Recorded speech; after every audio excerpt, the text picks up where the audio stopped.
I, Kamaljeet Gill, commit to be vigilant and bear in mind at all times the risk to myself and my colleagues from COVID-19. I promise to take all necessary precautions that prevent the spread of this deadly virus.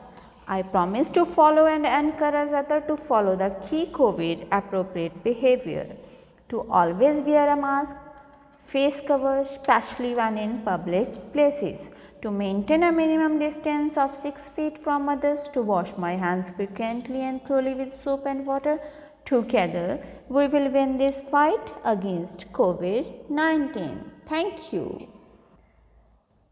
Good morning, all of you. Today, we will start our grammar, 8th class grammar, new grammars with a smile. Today we will read first chapter.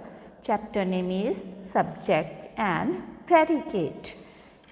In simple words, first we read a sentence is a set of words that contains two parts. जो हमारा sentence होता है उसमें two parts होते हैं. First subject and second predicate. The sentence is the most important grouping of words because it expresses a complete thought. Every sentence has a subject and a predicate.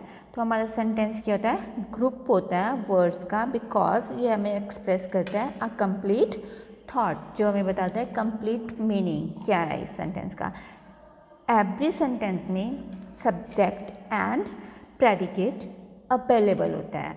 Next, basic structure of a sentence. Every sentence has a subject which is the person or thing that the sentence is about and a predicate which is what the sentence says about the subject.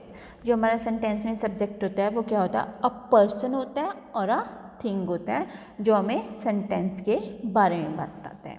और predicate हमारा क्या होता है, the sentence says about the subject, जो हमें बताता है कि सेंटेंस सब्जेक्ट के बारे में क्या कह रहा है. The predicate always a finite verb in it. तो किसकी फॉर्म में होता है, फेनेटिव वर्ब में. This finite verb is the most important word in the sentence. जो ये फेनेटिव वर्ब है वो हमारी मोस्ट इम्पॉर्टेंट है किसके लिए, प्रेडिकेट के लिए. एवरी सेंटेंस में most important word of the subject is called the head word of the subject which is always a noun. तो सब्जेक्ट में जो हेड वर्ड उसे क्या बोलते हैं, नाउन. हमें किससे पता चलता है कि क्या है, in the following examples the subject is highlighted and the predicate is italicized, the verb is italicized, the verb is both italicized and in bold, black, white, the head word is underlined, while the head word is underlined. तो क्या है, जो हमारा subject है वो highlighted है और जो हमारा हेड वर्ड है उसको अंडरलाइन किया गया जो कि हमारे सब्जेक्ट में होता है. और जो हमारा प्रेडिकेट है वो क्या है, इटैलिक फॉर्म में लिखा गया है, लाइक दिस. फर्स्ट है क्या है, अ डर्टी डिश ले ऑन द फ्लोर. क्या है, इसको हाईलाइट किया गया है, जो हमारा हेड वर्ड है उसको अंडरलाइन किया गया है जो कि हमारा सब्जेक्ट है. और नेक्स्ट क्या है हमारा है, प्रेडिकेट. तो प्रेडिकेट में क्या है, ये फॉर्म को both italicised and a bold black, जो कि इटैलिसाइज्ड में है एंड बोथ ब्लैक में है. सो आपकी बुक में कुछ एग्जाम्पल्स गिवन है, आप उसको अच्छे से रीड करना एंड आपको कंफर्म हो जाएगा एंड क्लियर हो जाएगा कि क्या प्रेडिक्ट है और कौन सा हमारा सब्जेक्ट है. Next, that the predicate may consist of just the infinitive verb and nothing else. See the third example. Similarly, the head word may be the complete subject. See the fourth example. तो क्या है, third में क्या है, the dog barked. तो इसमें क्या है, infinitive verb भी दिखाई नहीं दे रहा है. तो इसने सिंपल हमने हमारे सब्जेक्ट ने उसे क्या कर दिया, कवर कर दिया। इसमें ज़रूरी नहीं होता कि हर सेंटेंस में सब्जेक्ट एंड प्रेडिकेट्स दोनों। Something was worrying them yesterday, the headword में बी द कंप्लीट सब्जेक्ट। तो हमारा हेडवर्ड है, फोर्थ में क्या है, वो हमारा कंप्लीट सब्जेक्ट है। पार्ट्स ऑफ द प्रेडिकेट, हमें क्या बताना है, प्रेडिकेट्स हमारे उसके पार्ट्स। प्रेडिकेट्स क्या होते हैं, जो हम यूजली डेली रूटीन में यूज़ करते हैं, बोथ राइटिंग एंड स्पीकिंग में। The predicate is the part of the sentence that contains the verb. जो हमारा प्रेडिकेट है वो क्या होता है, सेंटेंस है जो वर्ब को कंटेन करता है। Along with the subject the predicate helps create a complete thought. Predicate क्या करता है, एक कंप्लीट थॉट को पूरा करने के लिए हेल्प करता है। Without the predicate we would not know what is happening. Without क्या, प्रेडिकेट हम ये नहीं क्लियर कर सकते कि हमारा सेंटेंस में क्या हो रहा है। So it's an essential part of the sentence. Certain nouns or noun-like words, expressions, pronouns, noun infinitives, grounds, noun phrases or noun clauses in the predicates of a sentence are the extremely important. जो हमारे nouns हैं, noun like कैसे होते हैं, words होते हैं, expressions होते हैं, pronouns हो सकते हैं, infinitives verbs होते हैं, grounds होते हैं, noun phrase भी हो सकते हैं, noun clauses भी हो सकता है। इनके बिना हमारा sentence कंप्लीट नहीं होता है। तो ये हमारे सेंटेंस के लिए, प्रेडिकेट के लिए बहुत ज़्यादा इम्पॉर्टेंट है। डायरेक्ट, इसके टू पार्ट्स कौन से हैं, direct object and indirect object. Direct object of the verb is mostly a thing and answers the questions introduced by word. जो हमारा डायरेक्ट ऑब्जेक्ट होता है उसमें क्या होता है, वर्ब मोस्टली क्या होती है, थिंग होती है, और आंसर्स किस में होते हैं, इंट्रोड्यूस्ड बाय वर्ड, वर्ड के साथ उसको इंट्रोड्यूस किया जाता है। The indirect object of the verb is mostly a person. तो इनडायरेक्ट ऑब्जेक्ट हमारा क्या है, मोस्टली अ पर्सन है। And answers the questions introduce by whom। तो आंसर किसके द्वारा इंट्रोड्यूस किया जाता है, whom के द्वारा। A noun or noun-like word expressions which follows a preposition is called an object of the prepositions or a prepositional object. A noun or a noun-like word expression which follows a, क्या follow करते हैं वो, preposition, particular prepositions को follow करते हैं, जिसको हम क्या बोलते हैं, object of that preposition or a prepositional object बोलते हैं उसको। For example, the boy showed the little girl an old photograph which he had found in his grey trunk. तो क्या है, in this sentence the direct object is an old photograph। तो इसमें direct object हमारा क्या है, an old photograph which he had found in his the grey trunk। indirect object हमारा क्या है, is the little girl and in his grey trunk। is an adverbial phrase or a prepositional phrase। तो इसमें क्या है, जो हमारा the little girl and in his grey trunk वो हमारा adverbial है, phrase है and prepositional phrase है। short word and old photograph direct object, जो कि हमारी एक थिंग है, क्या है, word। तो हमें वो क्या बता रहे हैं, an old photograph के बारे में बता रहे हैं, जो कि हमारा डायरेक्ट ऑब्जेक्ट है, वो क्या हमारी थिंग है। एंड शोड होम, होम कैसे शो करता है, द लिटिल गर्ल, किसको शो किया उसने, लिटिल गर्ल को, जो हमारा इनडायरेक्ट ऑब्जेक्ट है, किसको शो किया, एक पर्सन को।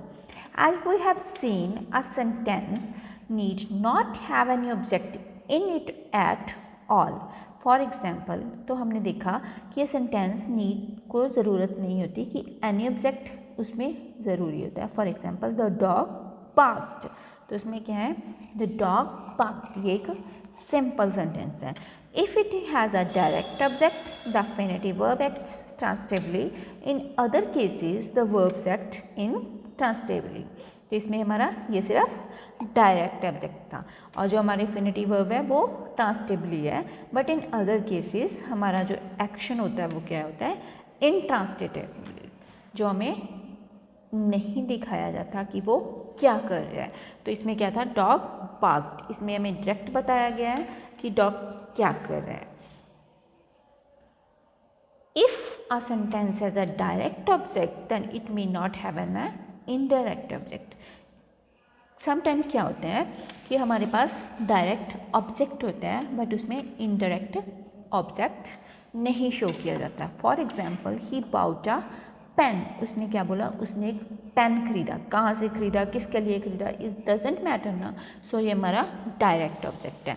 But if it has an indirect object then it has to have a direct object. For example he bought me a pen, तो हमारा क्या है, मी हमारा क्या हो गया यहाँ पे, इनडायरेक्ट ऑब्जेक्ट, पेन क्या हमारा direct object. N indirect object can be converted in a prepositional object. For example जो हमारा इनडायरेक्ट ऑब्जेक्ट है उसको हम किस में कन्वर्ट कर सकते हैं, प्रपोजिशनल ऑब्जेक्ट में। For example he bought a pen for me, उसने पेन खरीदा किसके लिए, फॉर मी, मेरे लिए। फॉर हमारा क्या हो गया, प्रपोजिशनल ऑब्जेक्ट, मी हमारा क्या था, indirect object. So these are the preposition. These sentences have an indirect object. The indirect object is the recipient of the direct object. जो हमारा क्या है, इसमें indirect object है, indirect हमारा क्या है, recipient है, direct object को receipt करता है. So now we will do the warm up exercise. Match each subject with the most appropriate predict, जो हम हमारी रिटन असाइनमेंट में करेंगे। द मैन क्या कर रहा है, stood under the banana tree, man कहाँ पे खड़ा है, बनाना ट्री के नीचे। The clowns made everyone laugh with their antics, clowns किसको मतलब अपने जो वो काम करते हैं, जैसे कि क्लाउन्स होते हैं जो फनी फनी फेसेस वगैरह बना के कुछ भी कर सकते, वो उनको लाफ करवाता है एवरीवन को। Something is not quite right, cold winds blew down from the icy peaks, the sight made our blood curdle. What happens here stays a secret. Next we will do a back exercise A part. Write to above the direct object and IO above the indirect object. In these sentences write no for sentences where there is a no object at all. Mrs. Lal bought a smart coat for her youngest daughter. Smart coat क्या है हमारा, do direct object, youngest daughter हमारा क्या है, indirect object. Sandeep gave me the book yesterday. Me हमारा indirect object, the book direct object. Johnson drove the car, that is हमारा direct object and here is no indirect object. Next हमारा क्या है, the rabbit jumped high in the air, जो कि एक complete sentence नहीं है, तो इसमें no indirect object and no direct object. Nitin sang a song for his friend. A song direct object, his friend indirect object. Give me that box at once. Me is a indirect object and that box is a direct object.